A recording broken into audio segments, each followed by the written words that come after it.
Chief Justice and Associate Justices of the Supreme Court of North Carolina.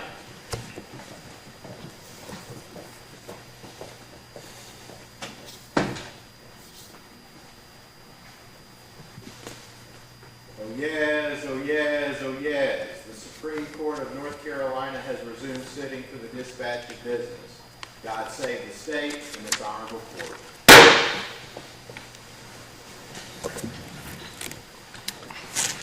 Good afternoon. Our next case is State v. Bradley. We'll hear from the appellant.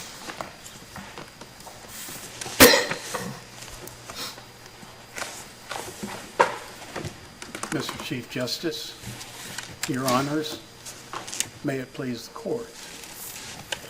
My name is Stephen Driggers. I'm appearing for Mr. Bradley. I would like to reserve 5 minutes for rebuttal. Connor Bradley's probation was revoked and he served a 17-month sentence based on the unreliable, out-of-court statements of an unreliable, self-interested witness. During the traffic stop of the car in which he was a passenger, Schedule II and IV substances were recovered from the glove box. The driver, Amber Gooch, went back and forth about who the pills belonged to. First they were hers, then they were Bradley's, then some were hers, and the rest Bradley's. The court below did not rely on Ms. Gooch's statements, but found incriminating evidence of constructive possession in Bradley's movements in the passenger seat and his proximity to the glove box. But this evidence more reasonably was linked to the marijuana found in the container at his feet than to whatever was in the glove box. Similarly, his unsteadiness on his feet outside the car was not incriminating as to the pills in the glove box. Taken together, this evidence does not support an inference that Bradley constructively possessed the Schedule II and IV substances. Counsel, when you said that the court below didn't rely on Gooch's testimony about who the drugs belonged to, what court were you referring to? The Court of Appeals, So, in its opinion. are you, because you're not disputing the trial court, that was a piece of evidence the trial court considered in its assessment. Her statements were before the trial court. The Court of Appeals, in its opinion, did not address her statements. And Does that matter for our review? no, it does not. Sufficiency of evidence is a question of law and is subject to de novo review. Judge Hampson, in his dissent, congratulated the Court of Appeals for not relying on that evidence. I think he overreached when he said that her statements were incompetent, but it was that posture that the Court of Appeals addressed. I'm sorry, counsel, did you say we're looking at sufficiency of the evidence that is reviewed de novo? Yes. Okay, and why is that? There have been a long line of cases, State v. Bradshaw, for example, where the state presents sufficient evidence of each element of whether the state presents sufficient evidence of each element of the offense is a question of law and is reviewed de novo.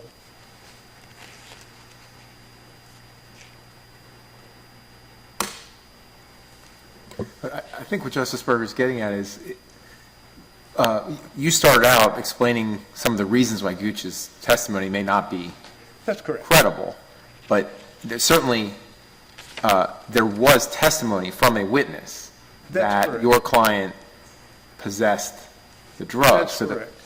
And it's Isn't the credibility of that witness something that only the trial court can address? And when it comes here, our review, the standard review is solely we're looking at was there evidence from which the court could have, not whether or not we think it's credible. there's a fine line between the two. Yes, certainly the question of credibility of her statements was before the trial court. The Court of Appeals didn't rely on her statements, probably because they themselves found her statements less than reliable. And they looked to other evidence of constructive possession on the part of Mr. Bradley. When the evidence was presented through that witness, wasn't it presented in such a way that it was accepted because it became a part of what was competent evidence, despite the fact that her credibility may have been questionable? Nonetheless, what she said was accepted as competent evidence? Her statements came in first through the police summary of the incident that was read into the record at the probation revocation hearing. Her statements also were repeated by Officer Falk in his testimony, who said she went back and forth, and in the end, we did not know whose pills they belonged to. As a result, the Carthage Police Department charged them both with possession of the same pills. Ultimately, was that evidence before the trial court in terms of being able to be considered with other evidence? Yes, it was. Mr. Bradley objected to the reading of that section of the police summary, and his objection was overruled. So yes, the trial court considered those statements and allowed them. Is that a part of your argument today that that was not competent evidence? No, I believe it's competent. It's relevant. I think it's unreliable. It was certainly out of court, and she was a self-interested witness. Isn't credibility for the trial court, not for the appellate court, such that if it's competent evidence and if the credibility was weighed on the trial court level, then we are not in position as an appellate court to adjudge credibility? We just look at whether or not there's competent evidence in the record?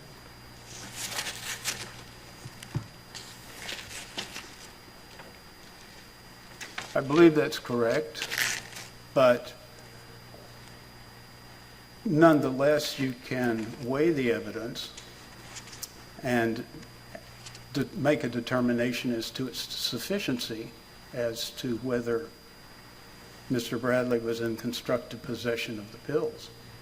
So when you say weigh the evidence, you don't mean weigh the credibility, you mean weigh the weight of the evidence. Yeah, the standard of review in a probation revocation is extremely low. The trial court must be reasonably satisfied in his discretion that the defendant has committed a crime.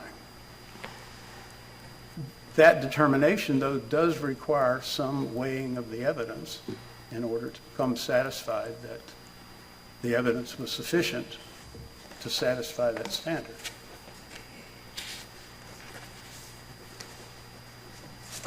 Is there a contest that the evidence was not constructively possessed that was in the glove compartment that was in front of the probationer who sat in the passenger seat at the time that the Schedule II and Schedule IV substances were found in the glove box? Yes, I would argue there is. The Court of Appeals found that his sitting in the passenger seat directly behind the glove box was evidence of proximity, and his movements in the seat indicated fear of disclosure, of discovery. Whether that's a fair inference, I believe, is at issue, because anyone who is a passenger in most cars will be sitting directly in front of or behind the glove box, and at Bradley's feet was a container of marijuana. We don't know how much marijuana. If it was less than a half ounce, then it was a Class 3 misdemeanor and not grounds for revocation. But his movements in that seat with marijuana at his feet more reasonably would have been connected to the marijuana than to whatever might have been in the glove box. We would assume usually that the glove box door would be closed. So it's unclear to me what he would be accomplishing by movements in the front seat that would be intended to hide what might be in a closed glove box.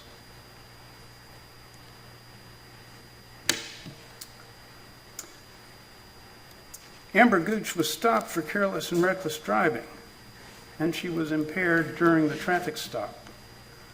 Although she went back and forth about the pills, it was her statement that the Xanaxes, that some of the Xanaxes were hers and the rest Bradley's, that were included in the police summary of the incident and were read over objection by Probation Officer Epps. At the same hearing, Officer Falk conceded that based on Ms. Gooch's statements, it was unclear whose pills they were. So both Ms. Gooch and Bradley were charged for the pills. Officers at the scene were familiar with Ms. Gooch because about a month earlier, her mother had taken out involuntary commitment papers on her. When she was picked up on those papers, police found drugs in her car and took her to the hospital. During the traffic stop here, she knew she was facing multiple charges. It was in her interest to implicate anyone other than herself. In the end, from this incident, she pled guilty to simple possession of the Schedule II and 4 substances, carrying a concealed gun, and Level 5 driving while impaired. 4 months after this stop, in a separate incident, she was charged and later pled guilty to maintaining a vehicle in possession of marijuana. A charge of possession of Xanax from that incident was dismissed. A person has constructive possession of an item where it's not in his person or on his person or within his grasp, but where he nevertheless has the power and intent to control its disposition and use. Where he does not have exclusive control of the place where an item is found, there must be other incriminating circumstances before constructive possession may be inferred. Mere proximity without more does not support an inference of constructive possession. Instead of relying on Gooch's statements, the court below saw Bradley's movements in the passenger seat as demonstrating fear of discovery of the drugs in the glove box. Although it observed that the marijuana was at his feet, it did not consider that if Bradley's fear of discovery, his fear was related to that marijuana. Similarly, the court found incriminating Bradley's unsteadiness on his feet outside the car. But his blood was not tested because he was not driving, and he refused EMS treatment. There is evidence, though, that during the 6 months he had been on probation, he had not had any drug or alcohol treatment. He had passed all his blood tests, and he had qualified to have his ankle monitor removed. At the revocation hearing, the state stressed that Bradley was in constructive possession of the marijuana, but the violation reports did not allege that he had possessed a Schedule VI substance.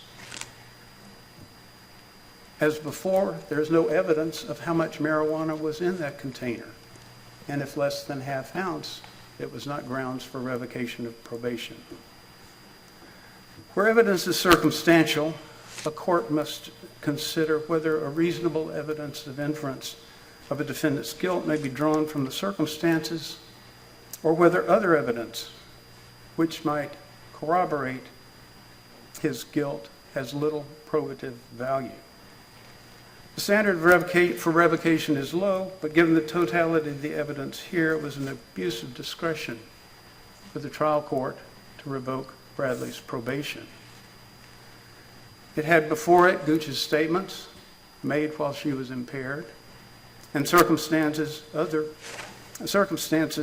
that do not incriminate Bradley as to constructive possession of the pills. Taken together, the evidence does not reasonably support an inference Bradley committed a crime. It was error for the trial court to revoke his probation, and it was error for the Court of Appeals to affirm it. Thank you. Thank you, counsel. We'll hear from the appellee.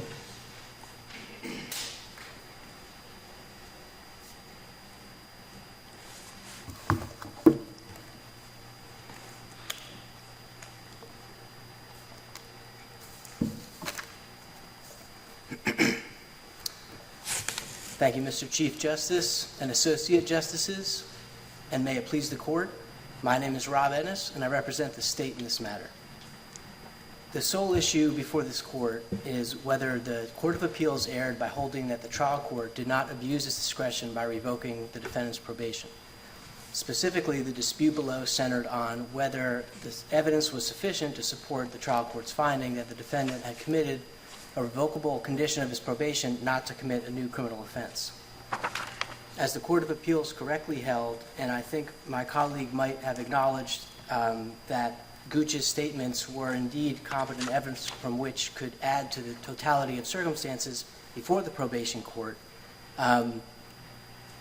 the evidence was sufficient to support a finding that the defendant had committed, in the trial court's reasonable satisfaction, a new criminal offense. Do you think it matters at all that the Court of Appeals, but really both the majority and the dissent, never really talk about Gooch's, there's the footnote in the dissent, but other than that, there's really no discussion of this, which it sounds like perhaps you see that as the most important piece of evidence for the trial court to get where it was going. So does it matter at all that the Court of Appeals didn't mention it? Your Honor, I don't think it does matter, because I guess ultimately, sort of like the same idea of right result, wrong reason when we're looking at lower court judgments from above, so long as the the Court of Appeals' ultimate ruling was correct, which here was that the probation court did not abuse its discretion by revoking the defendant's probation, then I don't think the fact that they hadn't relied on, or at least acknowledged in their opinion, those statements as adding to the totality of circumstances, I don't think that's an error, I guess I would say. And so, yeah, I guess, turning to my first point, the Court of Appeals was correct to hold that the evidence was sufficient. For more than 50 years, this Court's precedent has established that the state need not prove the alleged violation of a probation condition beyond a reasonable doubt. The evidence is, and I think my colleague acknowledges now, the requirement is just that the evidence be reasonably satisfy the trial court that the defendant had committed a new offense.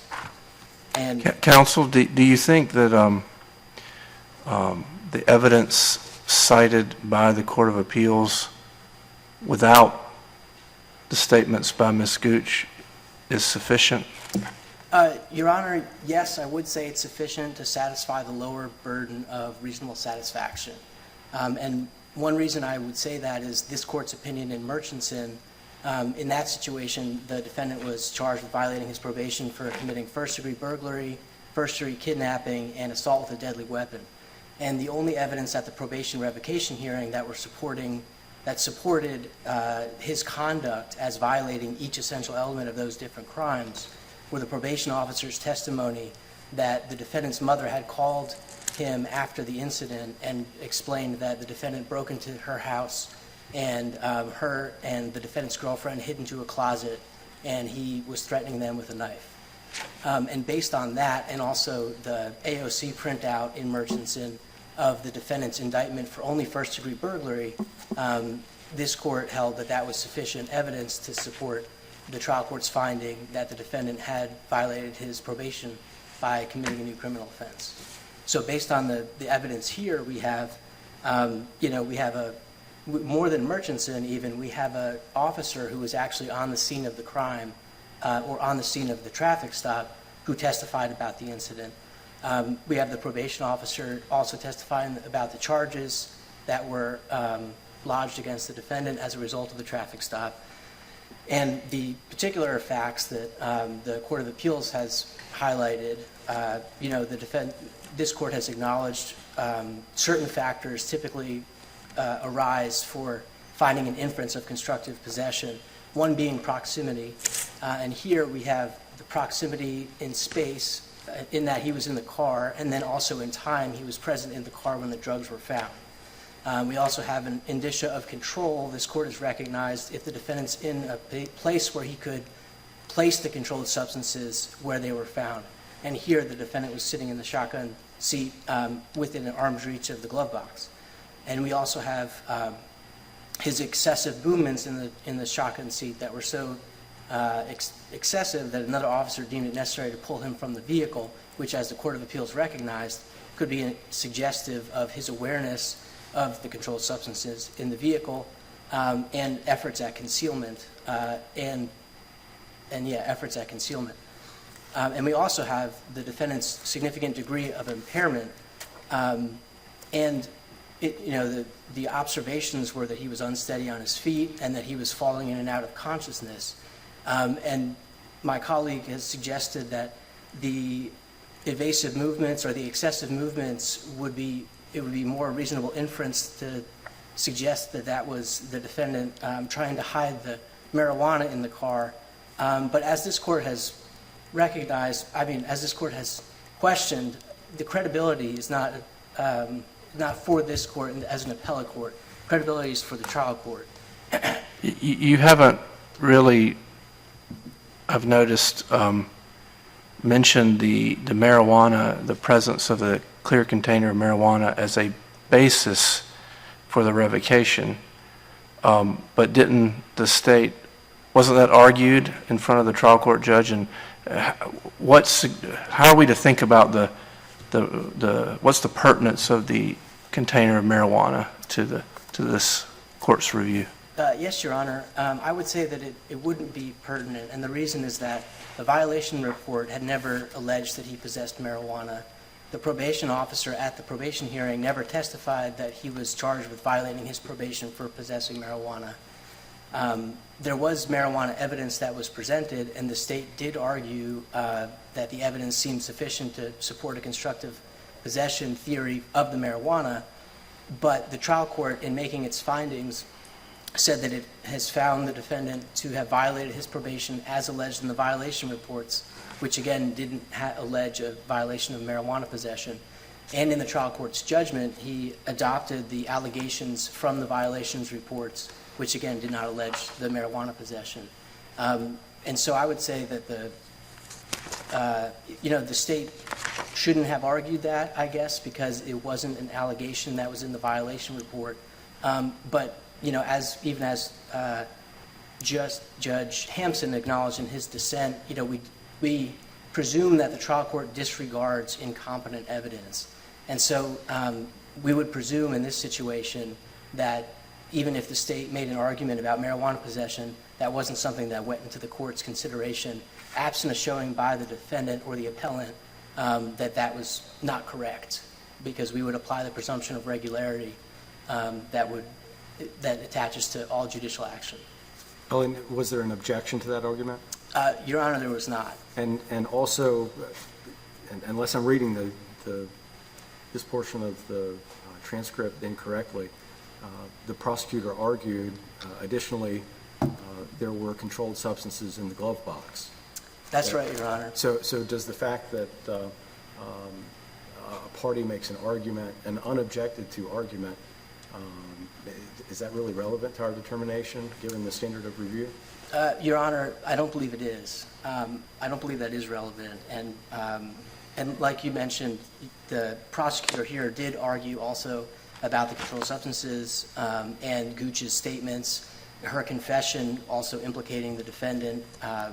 She confessed that she owned some of the drugs in the car, but that I think the exact wording was that she just bought 20 of the Xanaxes, and then the rest were the defendants. And even that language, too, kind of can give an inference of that they had bought maybe these substances together. They were 3 different controlled substances contained in one pill bottle. And so yeah, that's an incriminating circumstance there. The defendant has, excuse me. So yeah, and Your Honor, just spurred to what you were mentioning about before, you know, the argument about the marijuana is not properly before this court, not based on your questioning, I apologize. For one thing, the defendant never presented it to the trial court. He never objected to evidence about marijuana possession coming in, never objected to the state's argument. He also never asked the trial court to make more specific findings about what criminal offense he found the defendant to have committed, if that was a question. And also, he failed to argue this point before the Court of Appeals. The first time, instead, that was brought up was at the dissent, and this court has held that an argument raised by the dissent for the first time is not properly before this court based on an appeal as of right from the dissenting opinion below. Do you think there's also an argument that, given the allegations in the violation report, that the specificity of the controlled substances could be surplusage? Your Honor, I do think there's an argument for that, and the reason would be this court's decision in Jones, because it talks about the defendant's particular behavior. So long as he has notice of the particular behavior, so that he will be able to prepare a defense. And so in this case, we have, the defendant is aware that he is being charged with crimes arising from the traffic stop. He was in the vehicle, and the vehicle had different types of controlled substances in it. So I think there could be an argument that, you know, a finding of any controlled substances, I guess, not a finding of any controlled substances, but yeah, so It may not be. It's just something that struck me as I was reading through the case, that there's a potential argument there for surplusage. Mm-hmm. I think that's right, Your Honor. And well, let me just expand on that a little bit. It's true that there are some due process elements to a revocation hearing, right? Yep, that's absolutely right. Your Honor. And so he had some rights to have some idea of what he was supposed to possess. And in this case, his defense to if the probation violation report was about him possessing the marijuana, his defense might be about the quantity of the drugs in the container, whereas his defense about the other substances found in the glove box may relate to, you know, who they belong to, and the reliability of the statements made by Ms. Gooch. So surely his defense would depend on understanding what he was alleged to have possessed in this particular case. I think you're right, Your Honor, and we don't really have to worry about too much that in this case, because of the fact that the particular controlled substances were identified in the violation report. So in this situation, we don't have to worry about any preparation of a defense in that sense. And so then I also want to ask you about the state's view on the relevance, if any, of what Ms. Gooch was ultimately convicted of. Your Honor, the state's view is that that's irrelevant. What this court is reviewing is the Court of Appeals decision below, and what the Court of Appeals was reviewing is the trial court's decision below. And so the convictions of Gooch occurred after the probation court in this case decided to revoke the defendant's probation. And so that was never before the trial court when it was deciding to revoke the defendant's probation. So it therefore shouldn't have been before the Court of Appeals in assessing the trial court's action in deciding to revoke the defendant's probation. And then also the additional layer, it's not properly before this court because of the fact that it was not before the Court of Appeals and it was not before the trial court. And so is it the state's position that both of these individuals could ultimately be found responsible for possessing the drugs that were in the glove compartment? Yes, Your Honor, because, as Gooch said in her statements, she only bought 20 of the Xanaxes, and so the defendant owned the rest. Right, but I'm saying all of them, not that they divided what was in the glove compartment, but that they both were responsible for possessing all of the substances. Because as I understand it, she was found guilty of Schedule II and Schedule IV substances, which would be beyond just the Xanax. Your Honor, I think Xanax is Schedule IV substance. Right, but she's also found responsible for Schedule II. That's right. And that's the same substance that apparently the trial court considered Mr. Bradley to be in possession of. That's right, Your Honor. And we don't know the number of pills in the bottle, how many Schedule II controlled substances there were. Also, you can have joint ownership over drugs. There could be a situation, and again, this, I guess, just goes to the whole informal nature of the revocation proceeding. The state doesn't have to do a robust, the Fifth Amendment due process clause, which gives the defendant a constitutional right to hold the state to a burden of proof beyond a reasonable doubt to each essential element, does not apply in probation revocation hearings. Right. We have, the limited 14th Amendment due process rights apply here, which the state would contend were, aptly afforded to the defendant. The only case that I have seen where there has been a constitutional violation for insufficient evidence was when there has been zero evidence at all. There was no evidentiary basis to find a defendant had violated his probation. That's not what we have in this case. We have, I'm sorry. Well, let me just ask you, State v. Guffey, which was cited in the Court of Appeals opinion and in the defendant's brief, it's a 1960 case, but in that case, this court said, in our opinion, when a criminal charge is pending in a court of competent jurisdiction, which charge is the sole basis for activating a previously suspended sentence, such sentence should not be activated unless there is a conviction on the pending charge or there is a plea of guilty entered thereto. So obviously you're saying that is no longer good law. That's not the law we apply in North Carolina. Your Honor, I think that's just that's not a law. That seemed to me like it was just a advice or opinion from the court. I don't think you could say that it's binding precedent, just a suggestion or an instruction. So then let me just probe a little bit more on what the limits of due process are, because if in this case, for example, the only evidence, let's say Mr. Bradley was not in the car at all, he was at work, and she is stopped, and she says, oh, those drugs in the glove compartment don't belong to me, they belong to Mr. Bradley. She says that to the police. Police tell his probation officer, the probation officer and the officer come to his hearing. Is that enough to convict him? Is that enough to revoke his probation? Your Honor, luckily we don't have that in this situation, but I understand that you're trying to test the limits, I guess, of the understanding of the due process clause. I think it would depend on the circumstances. If there's other indicia of reliability that would make the Gooch's statements more reliable, then I think that would be sufficient. It's just like, for instance, in Murchison, this court held that the defendant's mother's statements about the defendant breaking into the house and then threatening the defendant and the defendant's girlfriend with a knife was sufficient to support the trial court's finding that the defendant had committed a new criminal offense. Okay, thank you. Multiple parties can have constructive possession over the same goods, can't they? That's right. That's right, Your Honor. So in the circumstance that we have in this case, the probationer could be deemed to have constructive possession over the controlled substances in the glove box because of his proximity to them, and likewise Ms. Gooch, as the operator of the vehicle, could also likewise be deemed to have constructive possession because she controls the vehicle. Is that correct? I think that's correct, Your Honor.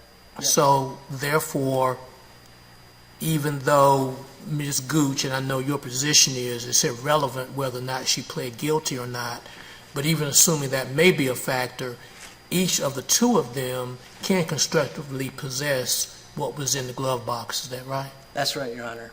Yep, that's right. And which is another reason why the state doesn't think that the conviction is all that relevant. And also, in these probation revocation hearings, the trial court is a fact finder, correct? That's right, Your So Honor. much like if you had a traffic accident, and you had 100 witnesses that said, car A, the light was green. You had one witness that said, oh, no, I saw it. For car A, the light was red. And the jury said, yes, the light was red. An appellate court would say, well, that's, I don't know how they got there, 100 people lying and one telling the truth, but that's their job, not ours. And here, if, let's say in a hypothetical, Gooch said, oh yeah, those drugs belong to the defendant, who's not even in the car, it's just off somewhere else. And the trial court looks Gooch in the eyes and says this person is credible in telling the truth, and that would be enough evidence, would it not? To That's right, Your vote? Honor. It would.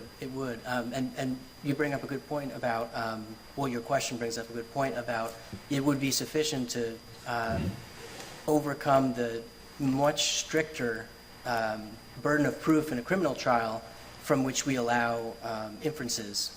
So I don't think I said that very well, but the evidence that's sufficient to allow, to permit a jury to make a reasonable inference, I guess if it satisfies the standard of satisfaction beyond a reasonable doubt, then it clearly would satisfy the much, much lower standard of reasonable satisfaction. But here we don't have Ms. Gooch standing in front of the judge and the judge deciding whether she's telling the truth. So it's hearsay, which traditionally we think is not, in a regular trial where there is a higher burden of proof, we think that it's not admissible because the person isn't there for a credibility determination. That's right, Your Honor. But there's also several exceptions to the hearsay rule that does allow that sort of evidence to come in. The rules of evidence do not apply in this situation, but if they did, based on the evidence presented, there might need to be more evidence, but, it could fall under 803, I think it's, there's so many, but admission of a party opponent.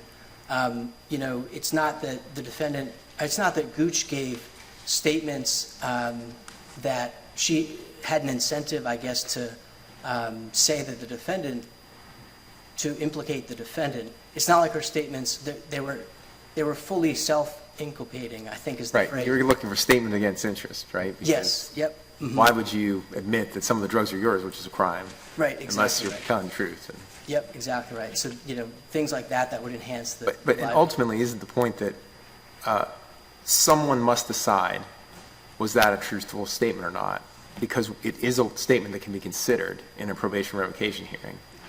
And the only forum in which that can happen is a trial court, because we don't find facts, so we don't ever decide we think someone's telling the truth or not here in an appellate court, right? Yep, that's exactly right, Your Honor. Yep, and this court's precedent is well settled that this court is not a fact-finding court. It doesn't make credibility determinations. That's for the fact finder, whether it be a jury or whether it be a trial court. But that's not for this court.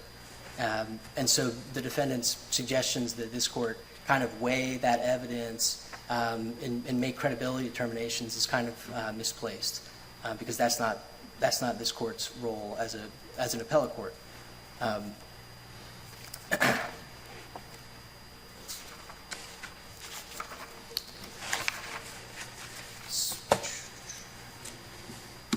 So yeah, Your Honors, I think one thing that may have happened with this case is maybe there was some confusion below whether or not hearsay statements could be relied on in a probation context. And it seems like the defendant now has acknowledged that they indeed can be. As the Court of Appeals correctly concluded, there was sufficient evidence to satisfy the much lower standard of proof to the reasonable satisfaction of the trial court that the defendant had committed the criminal offenses that he was alleged to have committed. And so if there are no further questions from the state would respectfully request that this court affirm the Court of Appeals decision below, which affirmed the judgments revoking the defendant's probation. Thank you. Thank you, counsel. Rebuttal.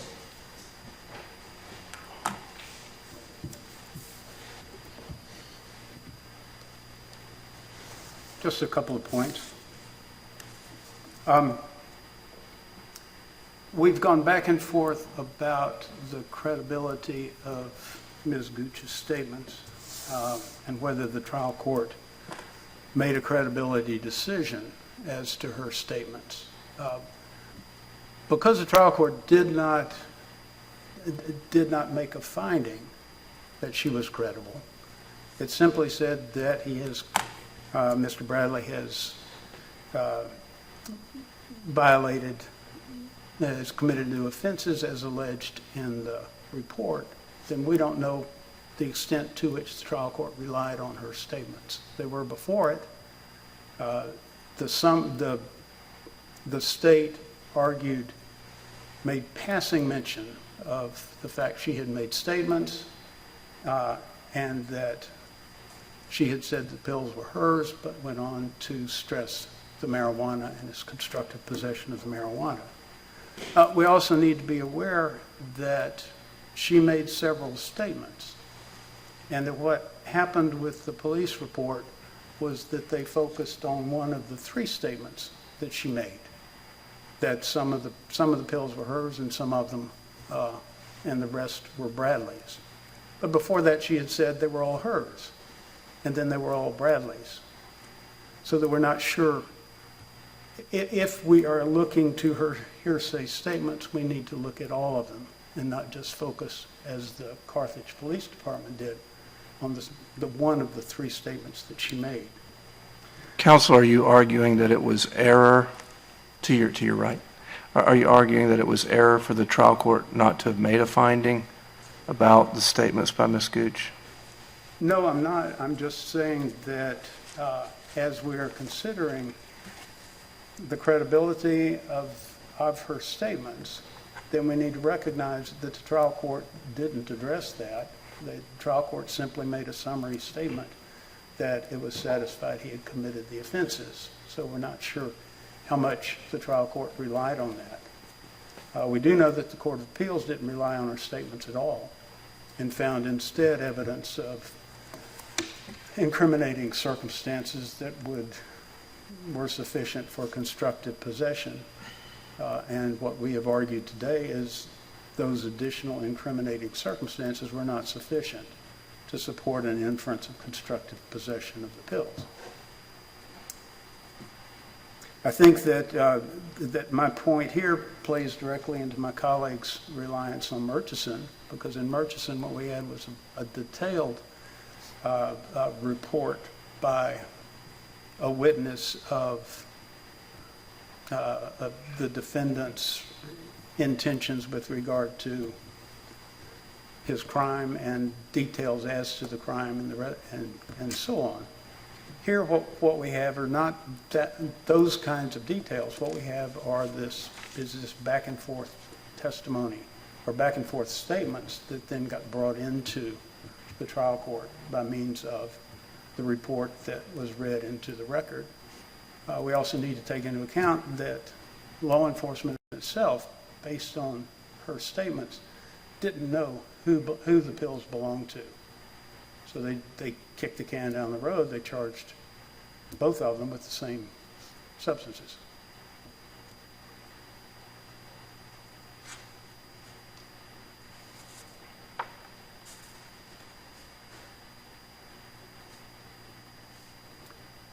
Thank you.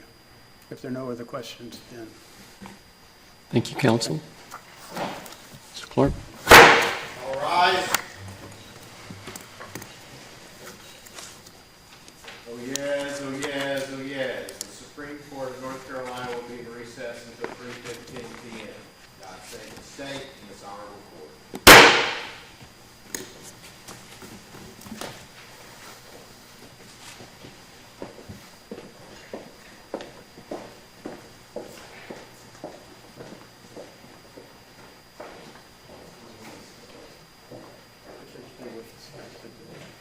Thank you.